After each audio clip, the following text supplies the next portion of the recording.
আমরা পুরী গাইস। তো কবে সেই প্ল্যান করেছি, একবার এনজয় করো। কবে প্ল্যান করেছি আর ফাইনালি আজকে এলাম। কিন্তু অনেক বন্ধু মিলা क्या है ये तुमको रोज मिलता है क्या? तुम यहाँ पर क्या करते हो? वो भाग जाएगा। গাইস আমরা রেডি হয়ে গেছি, আজকে আমরা পুরী যাবো। এবার বল মোড়া মোড়া কর।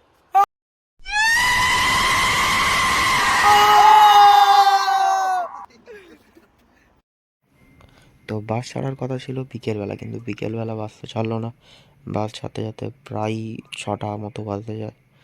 তারপর সারাটা রাত একদম বাসের মধ্যে কাটতে কাটতে খুব বোরিং লাগছিল। তারপর সকাল হলো আর আমরা এন্ট্রি নিলাম ভুবনেশ্বরে। তো ভুবনেশ্বরে পৌঁছানোর পরেই আমরা প্রথমে গিয়েছিলাম লিঙ্গরাজ মন্দিরে। আগেরবারে যখন পুরীতে এসেছিলাম তখন লিঙ্গরাজ মন্দিরটা আমার দেখা হয়নি, আমি 2024-এ গিয়েছিলাম, তো তখন দেখা হয়নি। তো এইবারে লিঙ্গরাজ প্রথম আমরা মন্দিরে ঢুকি। তারপর অনেকক্ষণই ওখানে সময় কাটাই, আশেপাশে ওখানে অনেকটা ঘুরি, ফটো তুলি। লিঙ্গরাজ মন্দির ও ভুবনেশ্বরের কিছু আশেপাশে যখন আমাদের ঘোরা হয়ে যায়, তারপর আমরা ফের পুরীর জন্য রওনা দিই। তারপর কিছুক্ষণের মধ্যেই, যদি 1-2 ঘন্টার মধ্যে আমরা পুরীতে পৌঁছানোর পর এই কাকার কাছে আসি, কারণ পুরো সারা রাত আমাদের বাস জার্নি হয়েছিল, তো শরীর গরম হয়ে গেছিলো। তো এই কাকার ট্যালেন্ট ছিল এই কাকা নাকি টোকা মেরে মেরে কোন ডাবের ভেতরে শ্বাস আছে বলে দিতে পারবে। তো আমি কাকাকে জিজ্ঞাসাও করেছিলাম যে কাকা তোমার কি এটা স্পেশাল ট্যালেন্ট, তুমি টোকা মেরেই বুঝে যাও? তো কাকা তখন বলল যে হ্যাঁ কাকা পারে। কিন্তু কপাল দেখো, আমাদের মধ্যে গৌরবেরই একমাত্র ডাবের ভেতরে শ্বাস ছিল। বাকি আমাদের 3জন, আমরা যারা যারা খেয়েছিলাম, তাদের কারুর শ্বাস পড়েনি। এটা গৌরব ছিল। গৌরব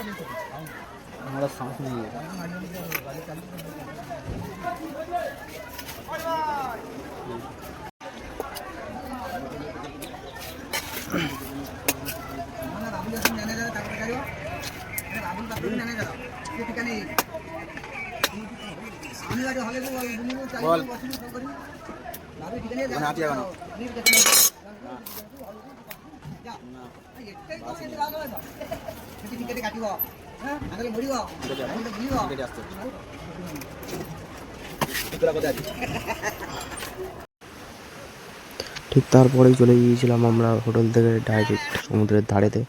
আমি ভেবেছিলাম হোটেল নিয়ে ভিডিও করব, কিন্তু সমুদ্রের ধারে যাওয়ার জন্য এতটাই এক্সাইটেড ছিলাম যে আমি ভিডিও করতে ভুলে গিয়েছি, বা অতটা মনে ছিল না। তারপরে সমুদ্রের ধারে গিয়ে আমরা অনেকক্ষণ ফটো তুলি। তারপর গাড়ি ঢেউয়ের দিকে তাকিয়েই থাকি। তারপর অনেকক্ষণ, প্রায় ওখানে 2 ঘন্টা মতো আমরা ওখানে চারিদিকে এনজয় করি, ঘোরাঘুরি করি।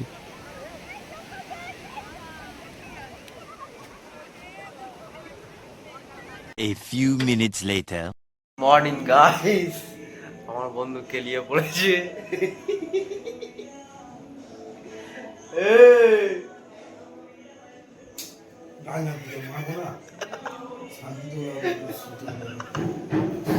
বন্ধু কেলিয়ে পড়েছে চিংড়িকে।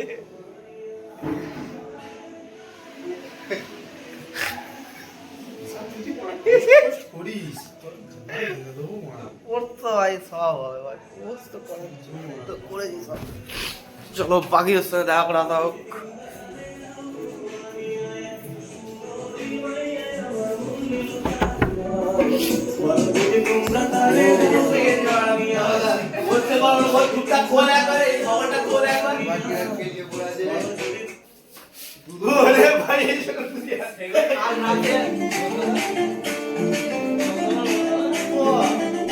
ঠিক আছে, কলকাতায় এখন দেখো নৌকা নিয়ে পড়ে গেছে।